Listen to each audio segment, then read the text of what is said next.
Right. Week four, I believe. It is, yes. There we go. Ooh, Halfway.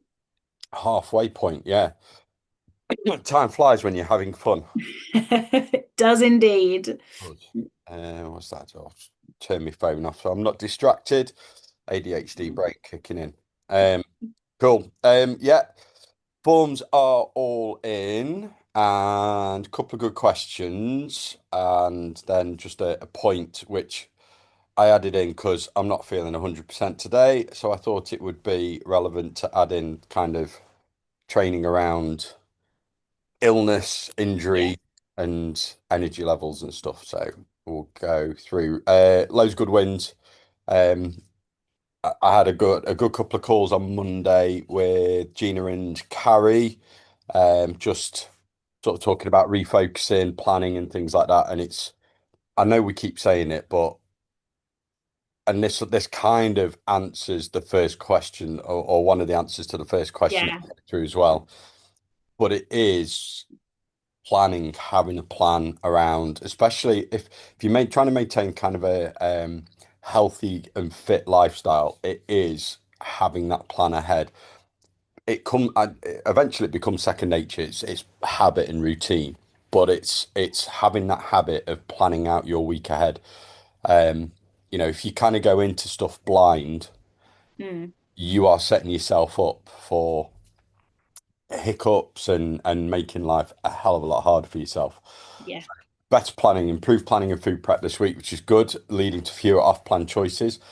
That's kind of why we do it, which I think is a key one. And then kind of mindset shift again, which goes into the first question. So I won't go through it, but recognizing small wins and feeling in control is really good. Focuses for next week, keep meal planning, prepping. We say that every week. Yeah. Absolutely. Keep the prepping and planning going. Building up those little mini habits, daily stretching and mobility, something I have neglected this week. And as a Mm. result, I have a pain in my foot. Oh dear.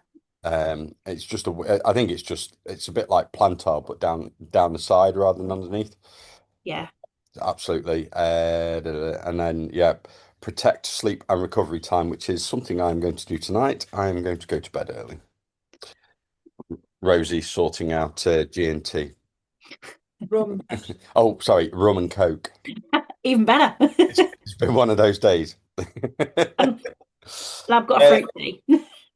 yeah, I'm gonna have some fruit. I'm gonna have some squash after this. So first question: what differences in mindset do you see between people who continue to progress with weight loss and exercise compared to people who aren't consistent? Great question. Really good question. I actually had a very similar conversation at work today with a colleague. Um, well, it was more about my training. She's like, how do you like keep motivated to go all the time? So there's your prop. She's like, so I go for a few weeks, I'll go to the gym and I'm really motivated. And then after like 2, 3 weeks, I just can't do it anymore. And I Yeah, said, like, that's your thing. You're relying on that motivation, and that's where yeah, you're going wrong essentially with it, is you can't rely on motivation all the time. yeah, I like to say the difference in the mindset between people that continue to progress is that they make it part of their identity. Like that is just what they do. They keep it consistent. It becomes part of the daily lifestyle. And even when you're not motivated, getting up and still getting it done is what separates the two. You know, the people that you see that really stick to things, get the really good results, they're just consistent with it. yeah, And it's like we say all the time, you don't need to be perfect. You know, you might be short of time one day, but still do what you can rather than thinking, oh well, I can't get my whole session in, so I won't do anything. That's your difference in your mindset, yeah, is doing something over nothing. And yeah, like being part of that, seeing you as someone that goes to the gym, someone that trains and eats well and looks after their body, like if you won't really believe that that is someone that you are, it's so much easier to then become, if that yeah. makes sense as well. It does, and it's 100%. I've had the same conversation, and it's a conversation I probably have on average once a week. Um, and I've had it again today, and in fact, I've had it a few times this week. Um, the one today was with an online one-to-one client who we were talking about like mindset shift. So she's actually coming close to the end of kind of a weight loss thing, and it's that switch because she's been doing weight loss for like 6 to 9 months, and Yeah. she's getting close to the point where we're like, actually, weight's not the weight loss isn't the goal anymore, and it's then Mm. shifting. And her question was like, well, what's next? Because she's basically spent, she's in her mid 40s and she spent her entire life focusing on weight loss and then kind of losing motivation, putting weight on, and then going back to weight loss. And it's like I've been in a perpetual diet Yeah, forever. for like 30 years, Yeah. since her mid-teens. And it's like I've actually got to a weight now where I'm there. What do I do? And I'm like, well, this is where you switch into it. There's different ways of looking at it, but I said really what you're looking at is switching into a different. So your goal was weight loss, but all the way through, the actual goal was building up those habits, those routines. So it wasn't and this is the same as the plan with the shape up. It's not something that you do temporarily to achieve that goal. Mm. We're building up all those habits that you keep going with to maintain it. And then we might make a few tweaks depending. So for her, we're now going into a strength building phase.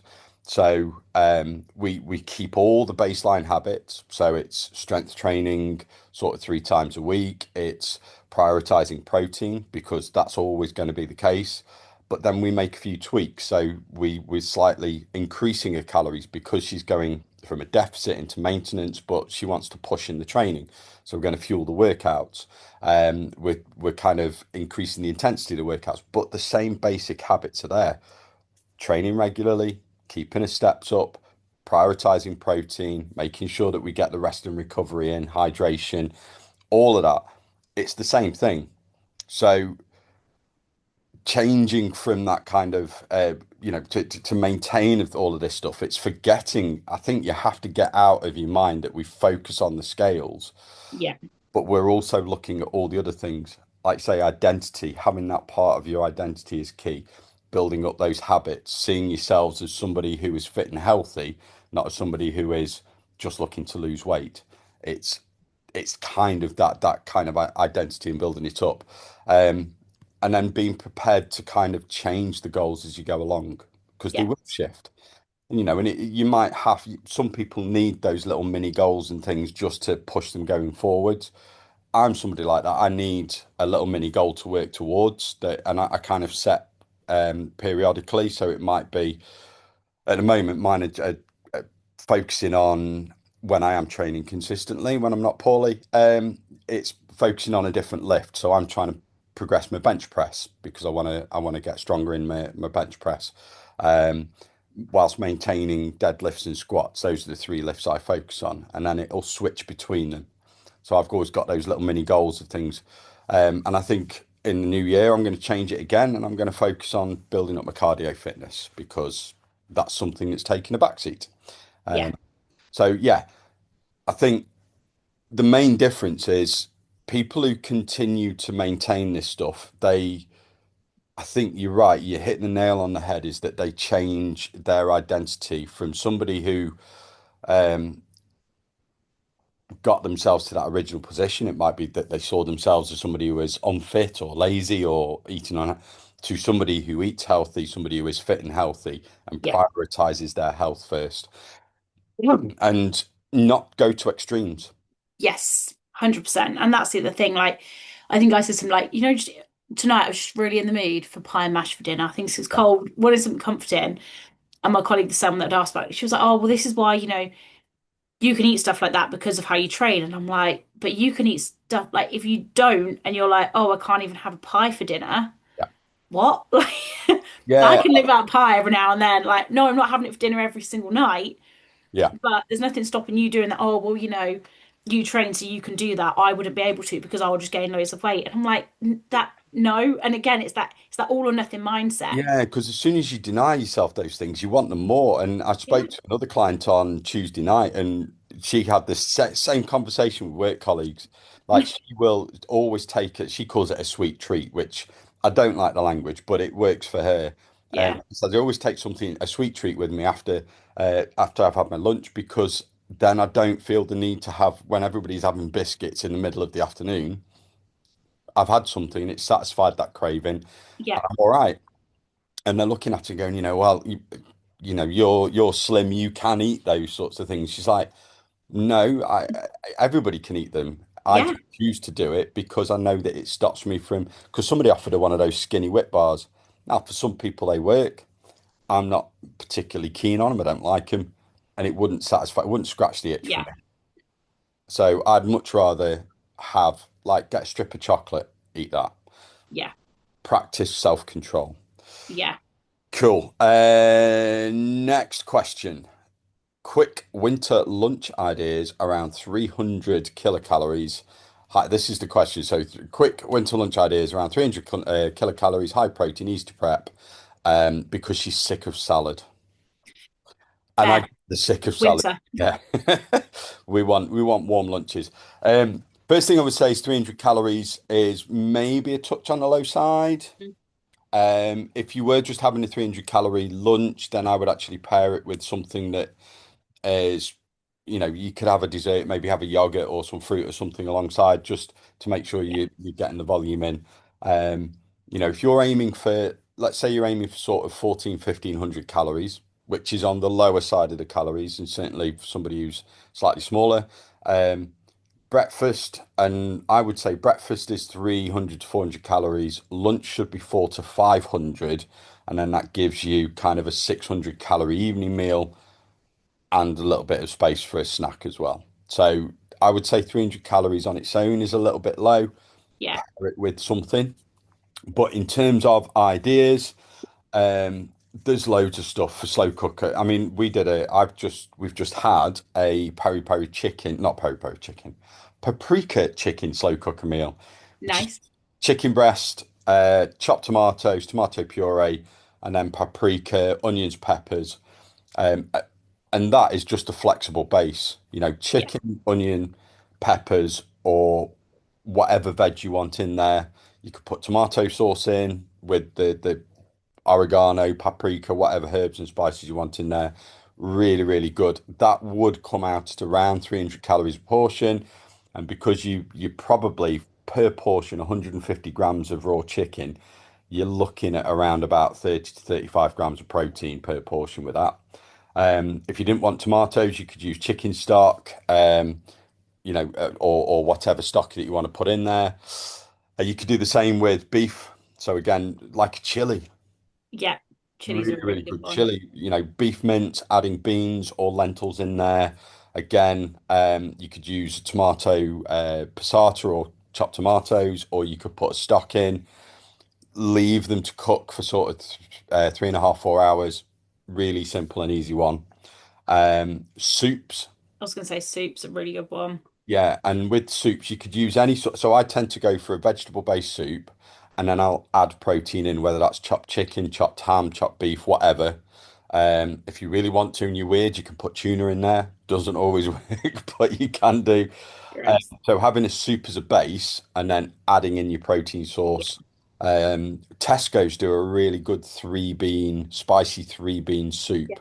yeah, yeah. I've had that one before. And I think for the tub, it's like 300-ish calories and about 26 grams of protein. And that's 600 grams, Yeah, that's like big. 2 servings.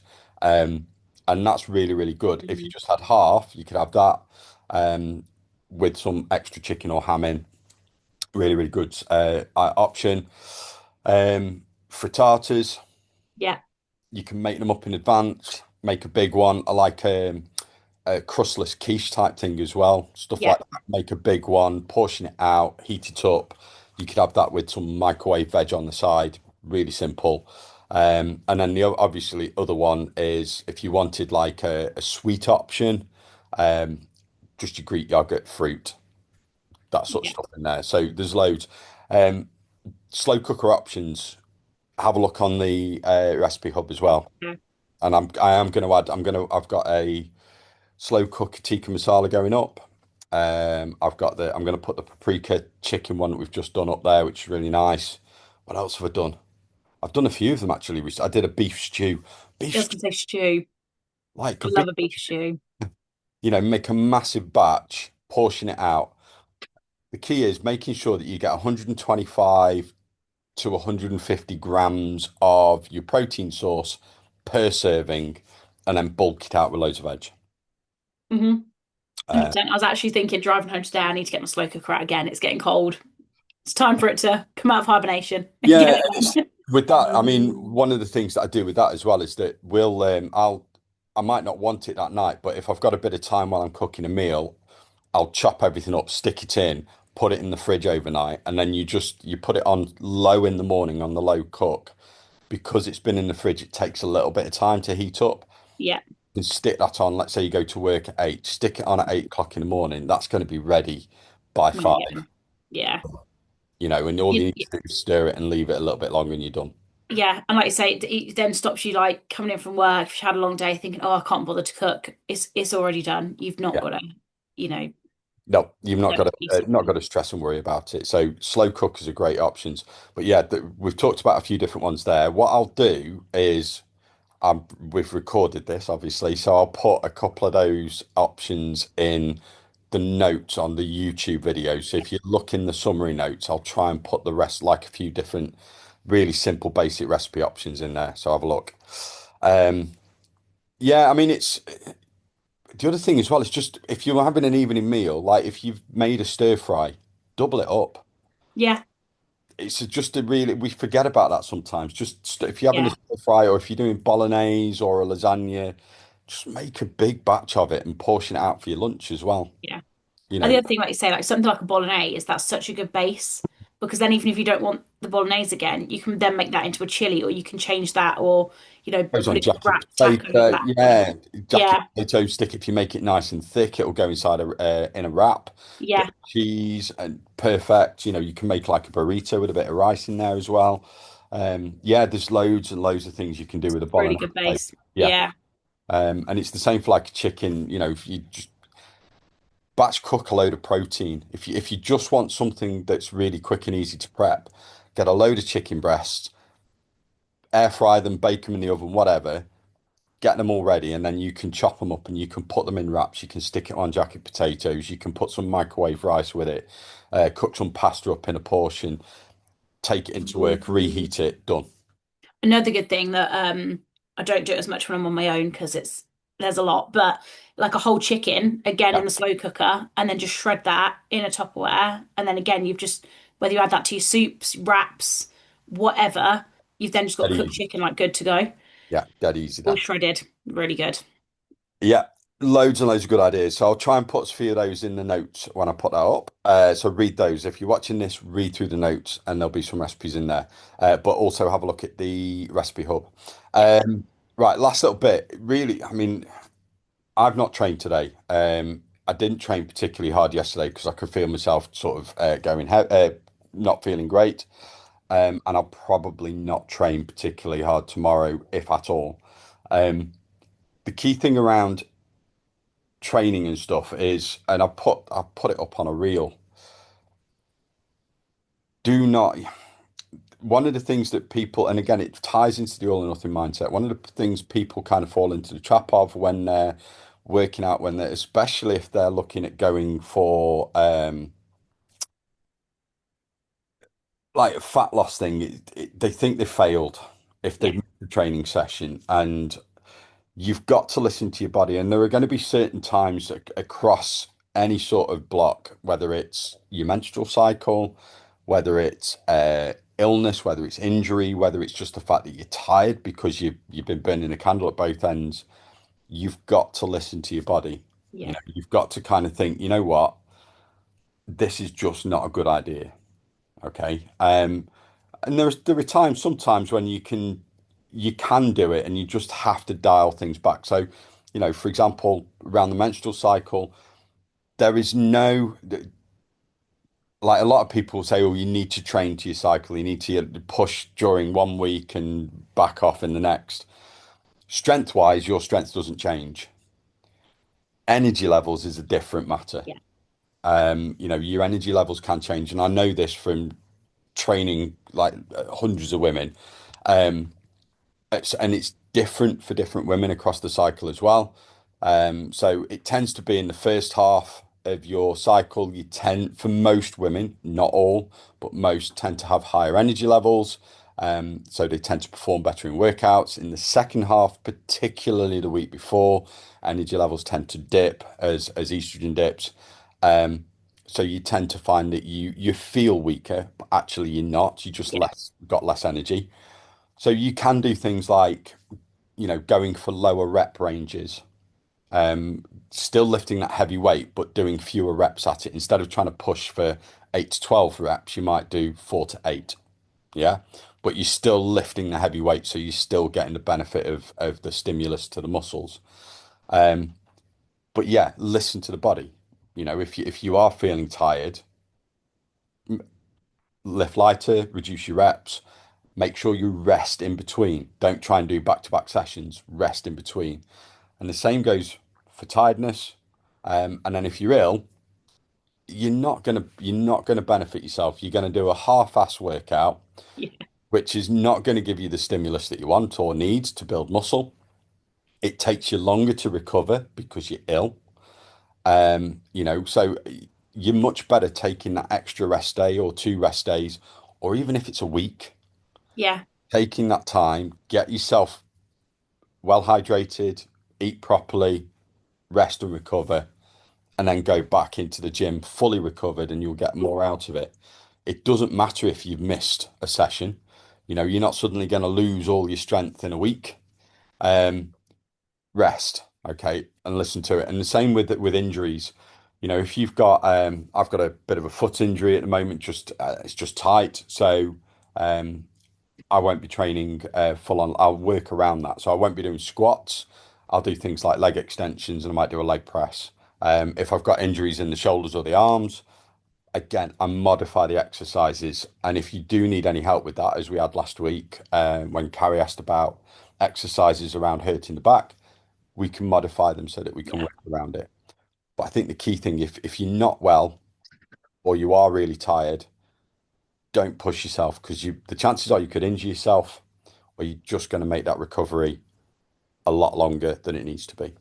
Yeah. I think there's a lot of colds and things going around at the moment. Like I was quite ill with it last week, and Yeah. again, I just had a couple of days where I just couldn't train. Certain things I then thought, right, I feel like I could do a bit of that, but like be really honest with yourself. And if you think, okay, maybe, I just did like an easy session on the bike, but to run, I was like, I'm not very good at running anyway. Like there's no way I'm going to put my body through that. And, like I say, just really listen to your body. And if you Yeah, need to rest, take it. there are certain forms of exercise as well. So if I was ill, if I had a cold or something, I wouldn't run. I wouldn't go and do intense cardio because and it's a very small risk, but there is a risk of you kind of spreading that illness further around your body. Yeah. And there is a slight risk that you can get the infection into the heart, and that can cause obviously complications, and you don't want that. So certainly, if you are not feeling 100%, but still well enough that you want to go and do some training because Yeah. it's getting you moving, don't do the cardio. Go Go. for a walk. If you want to Yeah. do a bit of go for a walk. Go out into the fresh air. But if you want to do a light strength session in the gym just to get you moving, Yeah. it's fine. But again, make sure you're light. Don't push yourself because we don't want injuries. We don't want to prolong recovery. So, personally, I would just rest, Yeah. walk, rest, do some Welcome. stretching and mobility. Yeah. Absolutely. Brill. Right. That was a short one tonight. We managed to get it done within the half hour. See, Lando's like being a pest tonight, so I do apologise to everyone, but he'll be pleased to know we're done early. Come on then. We're done now. You can come for a cuddle. Come on then. He doesn't Oh, want now you're done. He's done now. He's just like, I'm going to sit by your feet and be a pest down here, me. like I have been all night. See? Sod's law. Little monkey. Yeah, we did well. Yeah. Fab. That's it. Planning and preparation means that we got through. There you go. We did well. Brilliant. Right then, guys. Alice is going to. Have you got training tonight or are you night off? No, so again, it's very much like making it work. I knew that work's a bit mad at the moment, so moved all my sessions around to make tonight a rest day. Yeah. Because I probably needed it. So yes, not tonight. No stupid training tonight. Um, back tomorrow. Yeah. And rest for, so an early night for both of us, which is good. Absolutely. Yeah, Well, right then, definitely. guys. Have a great weekend. Check-ins will come in on Monday as normal. If you need a call, drop me a message and we could book one in. But other than that, we will let you enjoy the weekend and we will speak to you soon. Bye for now. Bye.